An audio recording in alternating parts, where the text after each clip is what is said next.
Kevin McKenna. Thank you, Dr. Anna Khan. It's a pleasure to serve under your chairmanship. And massive thank you to the Honourable Member from Dumfriesshire, I'm going to get this right, Dumfriesshire, Clydesdale and Tweedale for calling this debate. Everyone involved in the HIV, APPG, and everyone's already mentioned, from Terence Higgins Trust to the Elton John AIDS Foundation. And actually all of those small, everyday champions, people who are positive, people who have been allies of people who've been positive, everyone who's worked in the bioscience sector, everyone who's worked in the health sector, this has been a collective effort of thousands and thousands and thousands of people in this country to get us to a point where we're only a few years off potentially eradicating all new transmissions of HIV. And as I would also say, as the Honourable Member in opening this debate mentioned, it's also LGBT History Month. I think we're used to, in the LGBT community, having a lot of clashes, whether it's Pride happening at the same time as Wimbledon and Glastonbury, we're just used to it. It has put me in a very reflective mood. Actually has us so being elected to Parliament and moving from nursing into this world. I was 11 when I realised I was gay. That was in 1985. It was just as everything was hotting up around the AIDS pandemic. It wasn't a very... it was a pretty scary world to step into. By the time I was properly coming out in the early 90s, I met lots and lots of friends, but friends and lovers who had AIDS or HIV. I spent a lot of time going to hospitals, and it was there that I realised that actually nursing would be something that suited me. So actually it was partly in response to the AIDS epidemic that drove me along the career path that I did. I also remember the abject terror of getting early HIV tests, particularly before I was a student nurse. It's like it could have stopped that career dead in its tracks at that point.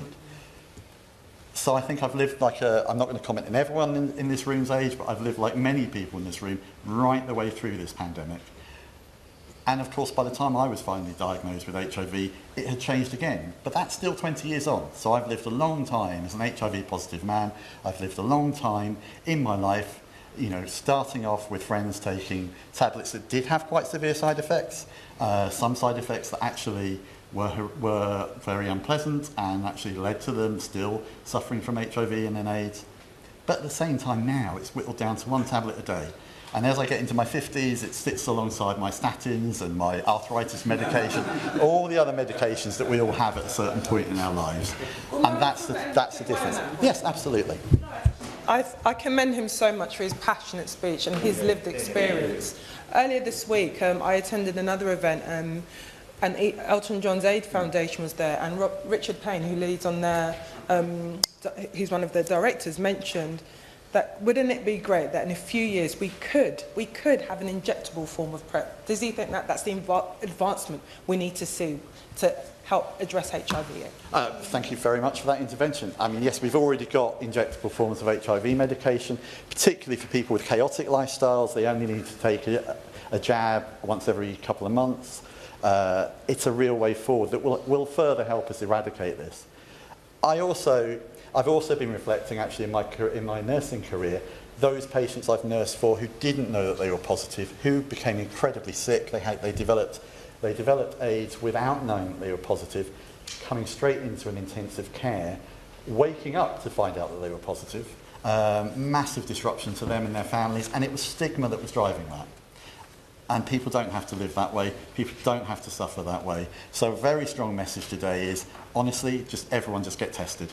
Get tested, everyone do it. It's absolutely fine. It is just a little scratch on the finger.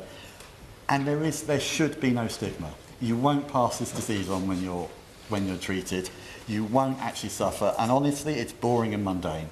And I think in the community of gay men, it's been very boring and mundane for quite some time. I think in wider communities, just catch up with the rest of us, frankly. If everyone's tested, we'll get there. The one thing I would say to ministers is actually opt-out testing has been extremely successful.